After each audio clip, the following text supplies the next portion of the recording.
25 میلیون تومان برنده شد. 25 میلیون تومان برنده شد. قربونت برم، حقتون میشه. امروز باشین 5 میلیون تومان بدو حراجش کردیم. اینم داره میده. امروز جایزه بهتون میدیم، خیلی هم جایزه جذابیه.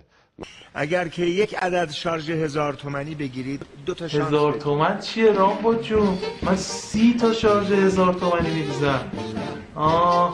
فقط برنده بشم. ای خدا، یعنی میشه من برنده بشم؟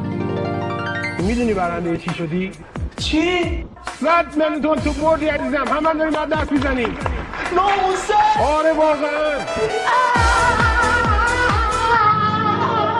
ایران ما شما رو خیلی دوست داریم. شما خیلی عزیزی. وجودی حساب شما صفر شد. راضی باشی؟ ولی واقعا خیلی بیشتر از اینا لیاقتتونه.